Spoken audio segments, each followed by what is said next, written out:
तो दोस्तों कल के वीडियो में मैंने आपको बोला था कि ये जो मेरा लो कॉस्ट पोल्ट्री फार्म मैंने 300 स्क्वायर फीट का बनाया हुआ है, इसकी टोटल वैल्यूएशन एक्चुअल में कितनी आई ये आज के इस वीडियो में आपको बताने वाला था। लेकिन लड़के लोग लेबर लोग आज के छुट्टी पर थे, जिस कारण मैं वैल्यूएशन आपको कल के वीडियो में बताऊँगा।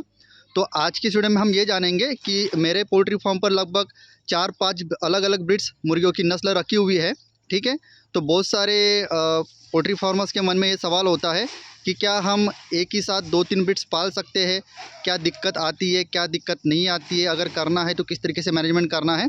तो आज की इस वीडियो में आपको कौन से ब्रीड्स मेरे पोल्ट्री फार्म पर रखा हूँ, किस तरीके से मैं मैनेजमेंट करता हूँ, मुझे कौन सी दिक्कत आती है नहीं आती है, किस तरीके से मैं करता हूँ, इन सभी विषयों पर आज की इस वीडियो में आपको बताने वाला हूँ। ठीक है दोस्तों, तो ये उनका फ्री रेंज सिस्टम का एरिया हो गया। ये वाली जो तरपाल है ये जो शेड के ऊपर में मैं लगाने वाला हूँ। ठीक है, और आप जैसे कि देख पा रहे होंगे दोस्तों, चारों तरफ से ये मेरे शेड के लिए फेंसिंग मैंने लगाई हुई है तिरपाल की। ठीक है, और इस साइड में मेरे एजोला के टैंक है और ये ग्रीन शेड नेट है उसके ऊपर का। और मुर्गी ये अजोला की तरफ नहीं जाना चाहिए करके यहाँ पर मैंने मछली जाली का इस्तेमाल किया हुआ है। ठीक है, तो आपको मैं 1 बाय 1 अभी मेरे शेड का पार्टीशनिंग दिखाता हूँ, कौन सी सेक्शनिंग में मैंने कौन सी मुर्गियाँ रखी हुई है और किस तरीके से मैं मैनेजमेंट करता हूँ। ये थोड़ा बहुत मैं आपको एक्सप्लेन करने की कोशिश करूँगा, क्योंकि आज के इन दिनों में दोस्तों एक ही शेड पर 2-3 ब्रीड्स पालना बहुत ज़्यादा ज़रूरी हो गया है। क्योंकि कभी एक ब्रीड को रेट मिलता है तो कोई दूसरी ब्रीड को रेट नहीं मिलता है। ऐसे में अगर हमारे पास 2-3 ब्रीड्स में अगर हम काम करते हैं तो एक प्रॉफिट कमाने का रेशो हमारा कई गुना तक के बढ़ जाता है। सिंपली मैं आपको दिखा देता हूँ। ये वाला सेक्शनिंग है ना दोस्तों, ये मेरे सोनाली के पेरेंट मुर्गियों का है, जिस पर कि मैंने 500-600 मुर्गियाँ अभी बेच दी। बस अभी मेरे पास 300-400 सोनाली का पेरेंट स्टॉक मुर्गियों का अभी बचा हुआ है। और यहाँ पर मैंने दोस्तों ये आप बाहर में पिंजरा देख पा रहे होंगे। ठीक है, तो यहाँ पर हम कोई बीमार मुर्गी या फिर कोई बाहर से ख़रीद कर लाई वाली मुर्गी है ना, या फिर किसी मुर्गी ने एक दूसरी मुर्गी को काट लिया, ऐसी मुर्गी यहाँ पर रखने के लिए इसका इस्तेमाल करते हैं। और इस पिंजरे में आप जो मुर्गियाँ देख पा रहे होंगे दोस्तों, ये ओरिजिनल गावरान की मुर्गियाँ है दोस्तों।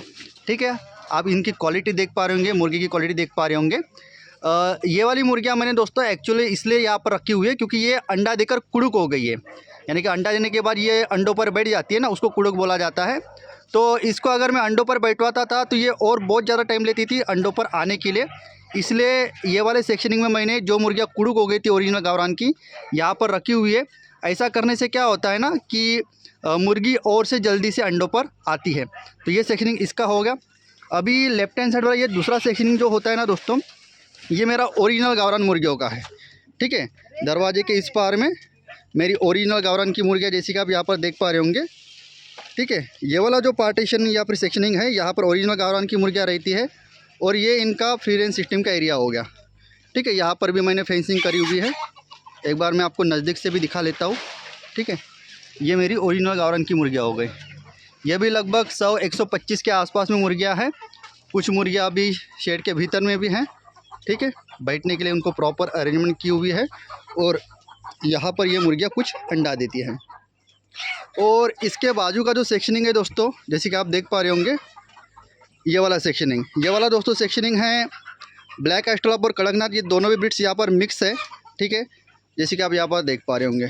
ठीक है, एकदम फ्रेश बच्चे, कोई दिक्कत नहीं।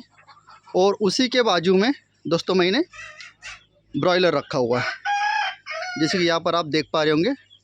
ठीक है, तो कल की वीडियो में जैसे कि मैंने आपको बोला था, ये जो एजोला, मैं ब्रॉयलर को अजोला खिला रहा हूँ। और अजोला खिलाकर वाकई ब्रॉयलर का वेट बढ़ता है या फिर नहीं बढ़ता है, इस ऊपर मेरा थोड़ा सा रिसर्च चालू है। और इस साइड में अभी एक नया छोटा सा कंपार्टमेंट बना रहा हूँ, यहाँ पर भी मैं कुछ और 2-3 मुर्गियाँ रखने के बारे में सोच रहा हूँ। तो ओवरऑल कहने की बात यह है दोस्तों कि इस तरीके से आपने देखा कि मेरे तरफ एक ही शेड में कंपार्टमेंट में 3-4 अलग अलग नस्ल की मुर्गियाँ हैं। ये ओरिजिनल गावरान की हो गई, ये ब्रॉयलर की हो गई, ये कड़कनाथ और ब्लैक एस्ट्रोलैप की ये चूजे हो गए। ठीक है, और उस वाले कंपार्टमेंट में आप देख पा रहे होंगे ये सोनाली की मुर्गियाँ हो गई। देखिए क्या होता है ना कि जैसे अगर कंपार्टमेंट में अलग अलग मुर्गियाँ आप रखते हो, तो अगर आप नए नए पोल्ट्री फार्मर्स हो तो आपको बहुत सारे चैलेंजेस फेस होते हैं। क्यों चैलेंजेस फेस होते हैं? क्योंकि नए जब आप होते हो तो बीमारियों के जो सिम्टम्स होते हैं या फिर किस तरीके से आपकी बीमारी स्प्रेड होती है, कब आपको प्रिवेंशन करना होता है, कब आपको ट्रीटमेंट करना होता है, कौन सी मेडिसिन कब चलानी होती है, इसके बारे में आपको ज़्यादातर जानकारी नहीं होती है। ठीक है। इसलिए जैसे मान के चलिए गावरान में अगर किसी प्रकार की बीमारी आ गई तो वो स्प्रेड होकर ये बच्चों के पास चली जाएगी, इन बच्चों से फिर वो ब्रॉयलर के पास चली जाएगी, ब्रॉयलर से फिर वो सोनाली के पास चली जाएगी। तो अभी क्या होता है ना, हम जब कभी भी एक कंपार्टमेंट में 3-4 नस्ल की अलग अलग मुर्गियाँ पालते हैं तो हम अलग अलग नस्ल की मुर्गियाँ अलग अलग कंपार्टमेंट में पाल रहे, इस तरीके से हम नहीं सोचते हैं। हम ये सोचते हैं कि कंपार्टमेंट भले ही अलग अलग ही हो लेकिन फ्लॉक पूरा का पूरा हमारा एक ही है। इस तरीके से जब हम एक ही फ्लॉक है इस मेंटेलिटी से पोल्ट्री फार्मिंग करते हैं, ठीक है, तो ज़्यादातर हमारा एक तो मैनेजमेंट बहुत सही शॉट होता है और जिसके वजह से बीमारियों के चांसेस ना के बराबर होते हैं। एक बात दोस्तों मैं क्लियर कट बोल दूं, अगर आप नए फार्मर्स हो तो आप कोशिश कीजिए कि बिल्कुल ही आप अलग अलग नस्ल की मुर्गियाँ एक ही शेड पर ना रखें, आपको बहुत ज़्यादा दिक्कत आएगी। स्टार्टिंग में मुझे भी काफ़ी ज़्यादा दिक्कत आती थी, अभी मुझे धीरे धीरे पोल्ट्री फार्मिंग करते करते 7, 8, 9, 10 साल हो गए हैं, ठीक है। तो ऐसे में जब कभी भी कोई दूसरी बीमारी आती है, ठीक है, तो हम इनिशियल स्टेज पर ही उसको पहचान लेते हैं, जिसकी वजह से हम उसको इनिशियल स्टेज पर ही प्रिवेंटिव मेडिसिन लगवा देते हैं, जिसके वजह से हमारे शेड पर कोई भी जो बीमारी होती है वो स्प्रेड नहीं होती हैं।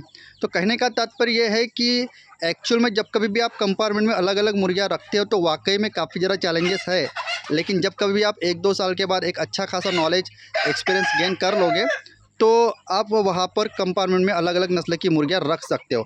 अब ये तो हो गई ओवरऑल बेसिक जानकारी। अभी सबसे महत्वपूर्ण मुद्दा ये आता है कि अलग अलग ब्रीड्स एक ही फार्म पर रखने का फ़ायदा क्या, या फिर इसको क्यों रखना चाहिए। जैसे कि जस्ट फॉर एग्जांपल मैं आपको बताता हूँ, अगर अलग अलग कंपार्टमेंट में आप अलग अलग ब्रीड्स रख रहे हो या फिर अलग अलग कंपार्टमेंट में आप एक ही ब्रीड से लेकिन अलग अलग एज ग्रुप की अगर मुर्गियाँ आप रख रहे हो, जैसे कि आप यहाँ पर देख पा रहे होंगे, जैसे एक जस्ट फॉर एग्जांपल ये सोनाली की बच्चे हैं करके आप एग्जांपल में समझ लीजिए। ये छोटे साइज के हैं, 1 महीने के, ठीक है। इसके बाजू का जो कंपार्टमेंट में है ये वाले, इसमें आपके सोनाली के बच्चे समझ लीजिए, इसमें आपके 2 महीने के बच्चे हैं। और उसके बाजू वाला जो कंपार्टमेंट है, ठीक है दोस्तों, वो वाला कंपार्टमेंट उसमें 3 महीने के बच्चे हैं। जस्ट फॉर एग्जांपल आप समझ लीजिए। इसका फ़ायदा क्या होगा, ये 3 महीने का माल आपका निकल जाएगा, पैसा खुल जाएगा, तो उस पैसों से आप इन दोनों बैच के लिए फीड ला सकते हो। और वो वाला शेड क्लीन करके जब आप नया बच्चा वहाँ पर डालोगे तब तक कि ये सेकंड कंपार्टमेंट वाला जो 2 महीने का बच्चा था ये बड़ा हो जाएगा, फिर ये बेचने को आ जाएगा। ये बेच के नया फ्लॉक जब यहाँ पर आप डालोगे तब तक कि उसके पीछे वाला ये जो ब्लॉक होता है यहाँ पर का बच्चा बड़ा हो जाएगा, ये बच्चा आप बेच दोगे तो ये वाला फ्लॉक पे आप नया जगह पर नया बच्चा डाल सकोगे, ठीक है। तो कहने का तात्पर्य यह है कि कंटिन्यू आपके कस्टमर को माल मिलते रहेगा और कंटिन्यू आपको हर महीने प्रॉफिट मिलते रहेगा। ये सबसे ज़्यादा प्लस पॉइंट होता है जब कभी भी आप कंपार्टमेंट में अलग अलग नस्ल की मुर्गियाँ या फिर एक ही नस्ल की मुर्गियाँ अलग अलग एज ग्रुप के रखते हो तो। और आप सभी को भी पता है, जो कोई भी आपके तरफ से कोई भी मुर्गियाँ लेकर जाता है, चाहे फिर वो ओरिजिनल गावरान की हो चाहे फिर वो सोनाली की हो, तो उस चिकन सेंटर वाले भाइयों को कंटिन्यू में माल चाहिए रहता है, तभी जाकर वो आपसे जुड़ा हुआ रहता है। आपने उसको 15-20 दिन माल दिया, उसके बाद 2 महीने के बाद आपके पास माल तैयार हुआ, तो क्या होता है 2 महीने तक के वो किसी दूसरे फार्मर से माल लेता है, और जब 2 महीने के बाद आपका माल तैयार होता है और उसका आप फ़ोन लगाते हो तो वो कोई दूसरे फार्मर का माल ले रहा होता है, जिस कारण वो आपसे माल लेता तो सही है लेकिन 15, 20, 25 दिनों के बाद में, समझ रहे हो। कहने का तात्पर्य यह है कि जो भी कटर भाई होते हैं, जो भी होलसेलर्स होते हैं, जो भी आपकी मुझ तरफ से मुर्गियाँ खरीदते हैं, चिल्लर में पार्टी के लिए आप जो भी मुर्गियाँ बेचते हो, उन सभी को कंटिन्यूटी में माल चाहिए रहता है। तो ये सबसे बड़ा पॉइंट ऑफ व्यू होता है कि पार्टीशनिंग में पोल्ट्री फार्मिंग करने का, ठीक है।